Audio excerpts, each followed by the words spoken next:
Very lucky to be joined in studio today by the president of the International Brotherhood of Teamsters, Sean O'Brien, who is here to update us on a variety of important organizing issues you all have been focused on. So welcome. Great to have you back. Thank you very much. Yeah, Thank of you. course. Absolutely. So first, let's start with this. Guys, put this first element up on the screen. Calling for a nationwide boycott of Molson Coors. So just tell us what's going on here. Do they use an influencer you guys didn't like, something like that, or maybe something a little more significant? No, they. So we just settled a historic Anheuser-Busch contract, Yes. and you know, it was a tough, long, contentious negotiation. But at the end of the day, you know, we got what our members deserved and demanded, and this company is very profitable. And they actually recognized at the last day how important that our members were. They're American company, American brewed beer, and they're very, very. They recognize who makes them the success they are, and you know, we want to set industry-leading standards with all our contracts. So next up was Molson Coors. And they have had their way with concessions over the last several contracts. So we took a strong position that, you know, if it's good enough for Anheuser-Busch, it's good enough for Molson Coors. Molson Coors is very, very profitable. CEO makes a ton of money. Typical story, and they wouldn't do it right, and they chose to strike themselves. And our members have been on strike well over 40 days right now, holding strong, and we're not going to concede until we get the best deal for our members. Very good. Well, we wanted to make sure we highlighted that. I know. And it is a national boycott. Okay. Well, there you heard. You heard it here. Not first, but you definitely heard it here as well. I wanted to reach out to you, sir, in particular about this self-driving car issue. I know this bubbled up a couple of months ago. We could put this up here, please, on the screen. This is just about they say self-driving semi-trucks coming to America's highways. I know that there was a split here with the California governor, Gavin Newsom, and I was wondering if you could break some of that down for us, because I know that this is something that bubbled up and really bothered you guys in the past. Oh, it bothers us still. Or today, yeah. And, you know, the one thing that Governor Newsom has proven that he's bought and paid for by big tech. And he fails to remember when there was a recall who supported him the most, and that was organized labor.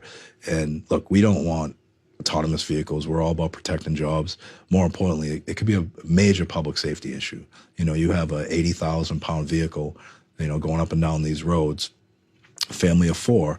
You know, the best computer that I know is your gut instinct in your mind. And if you have a human operator, they're going to react a lot quicker to a potential safety risk and everything else. But, you know, it's unfortunate that Governor Newsom is bought and paid for by big tech, and he chose the wrong side in this one. And we are going to do everything in our power legislatively to fight autonomous commercial vehicles and autonomous vehicles in general. And we have to do that on a state level. We have to do it on a federal level.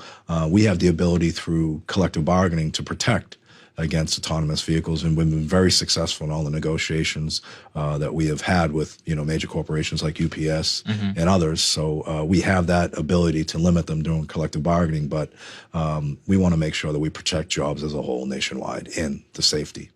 Where are we in the trajectory of the adoption of this technology? Is this a state-by-state issue? Is it a federal issue? Is it both? And how much of a threat is it to your membership? It's a major threat. All technology, whether it's AI or autonomous vehicles, is a major threat to jobs. And it's a major threat to the infrastructure that, you know, we're investing as taxpayers day in and day out for roads and bridges. It's a credible threat. It's state by state. We've got to fight it, and then we have to take it on a national level. Something I'm curious about in the way that you guys think about it. Obviously, I agree in terms of job protection and all that. They, you know, I believe that the justification is they're like, oh, well, you're standing in the way of progress. You, of course, rise safety. How do you and your members, how do you guys think about, you know, things in the future? Is it accommodation? Is it just fighting it back against it? Like, how do you think about, you know, with the role of technology, your own jobs, and what I believe is one of the most critical things that you guys do? So put autonomous vehicles aside from that. Yeah. Technology is coming. It's here. You know, and, you know, companies, you know, want to utilize it, you know, for efficiencies, and that's all well and good. But there's other jobs that can be created as a result of technology, and that's what we've been focused on. It's like technology's coming. It's here. We can either do one or two things. We can either pout about it and do nothing, and/or be creative and find a way to who's programming this technology, who's maintaining this technology, and create jobs. And we've been successful in the warehouse industry, grocery warehouse industry, where there has been implementation of technology, but we've created just as many jobs as a result of, finding ways to service this technology, finding ways to program this technology, helping design this technology. So there is opportunity as a result of technology. Can you talk a little bit about the sort of overall organizing landscape? Because for really the first time in my lifetime, labor seems to be securing some big wins. I'm used to the 90s era of all these concessionary contracts after concessionary contracts. You all had big wins with regards to UPS. We saw, significant contract improvements from UAW. There seems to be a lot of energy in terms of organizing new shops. What are you seeing in terms of what's possible for labor right now? Well, I think we're at we have a great opportunity. We have been taking advantage of it. We have a younger workforce that is passionate about organizing, passionate about the unions, which is, very, very encouraging for an old guy like me. We always fourth generation. I always want to leave this organization better than we found it. Yeah. But organizing is key right now.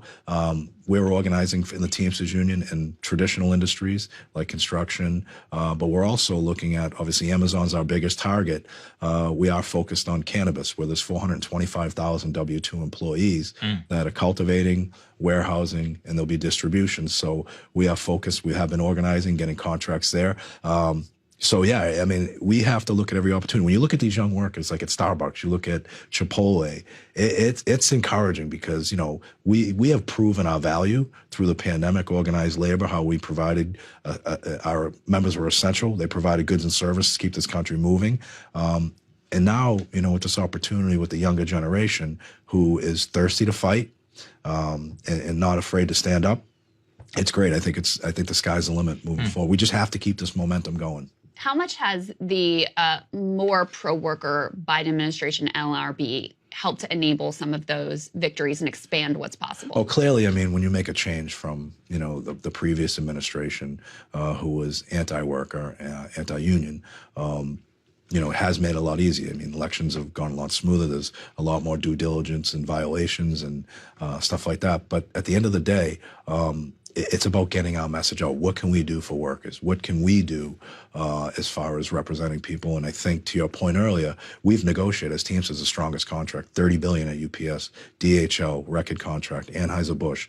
The proof is in the pudding. And this new generation of workers, when it comes to organizing, they want to see what they're actually going to get. So what we've been focused on as an organization is getting the best contract, and that's a true template to what we're doing moving forward. People want to see, this new generation want to see actually information.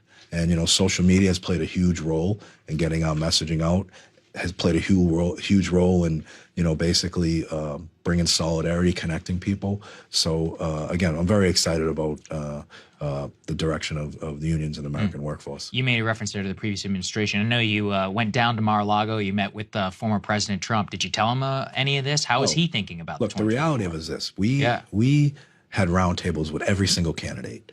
And, our message is clear.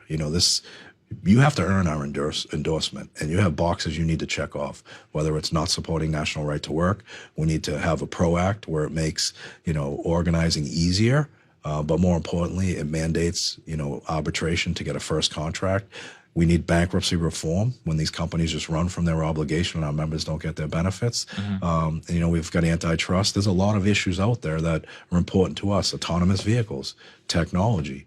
And the one thing we said is the government, for some reason, when you deal with a company like Amazon, for example, why do we reward a bad employer? We know they're a bad employer. We know they skirt all kinds of obligations with this independent contractor model. There's 150% turnover ratio. They focus on distressed communities. Why would we, as a government, as a nation, keep rewarding bad employers with lucrative contracts? So, we've gotten our message out to everyone, President Biden as well, former President Trump, RFK. Everybody knows our issues, and those issues and that script, when we brought them in, was not tailored towards any one candidate. It was just focused on our issues that our members face every day and the potential risk. All right. The point about the contracts is so important because, it's easy for politicians to make an excuse about the pro. Oh, we tried really hard. Sorry, guys, we'll give it another shot again. But, we had these opponents in Congress. We just couldn't get across the line.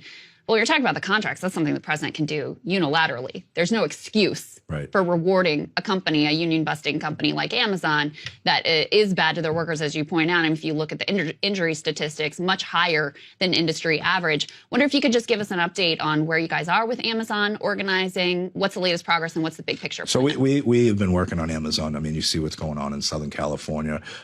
We've committed to invest dollars organizing Amazon. It is going to be we're working on some affiliations that are going to position us to go after the direct employees. But look, we need to put pressure on Amazon from all fronts, and people have to understand that, although it's a convenience and it's, Amazon is everywhere, they are not good employers. They are not good people, and they do not treat their workers well. We are going to, spend every resource we have to make certain that we organize Amazon workers.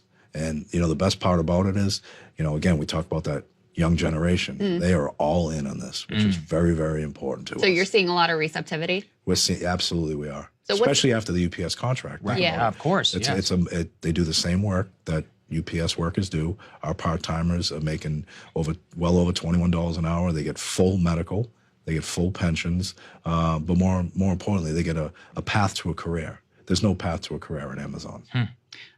What's the next thing that we should be looking for in terms of that organizing drive? Well, you're going to look for us turning it up, focusing on major cities, and getting out there and continuing the spread the word. We have a great volunteer organizing committee of peers that work at UPS, that work at DHL, where we've had another huge victory at CVG, where we organized 1,100 members. We have another 1,500 got a first contract. They're right at that hub, right next to where Amazon has a 1 million square foot warehouse on that facility, and that's going to be our next target. All right. The last question I had for you is, a number of unions have put out statements with regard to Israel's war in Gaza, specifically calling for a ceasefire. To my knowledge, you all haven't put out anything of the like. Just wanted to ask if that's something that you all are considering, and more broadly, what your philosophy is with regard to the role of unions when it comes to those sort of international solidarity Look, movements. we all know that this world is in a very difficult time, and it's unfortunate that, innocent people are being victimized but by this terrible situation, not only there, but also Ukraine, Russia. I'm focused on fighting the war that I've been fighting for the last 34 years of my life. That's the war on corporate America. It's a war on politicians that don't support us. And look, it's unfortunate, and hopefully there'll be a resolution. People talk about the genocide, and there's a higher court, higher power that's going to decide that. I'm just focused on the labor movement, focused on my members, and focused on making certain that workers are taken care of. That's my war. Fair enough. Well, we really appreciate your time, sir. You're welcome back here anytime. Thank you very much. I appreciate it. Thanks for taking the time for us. We appreciate it. Thanks for watching. We'll see you later.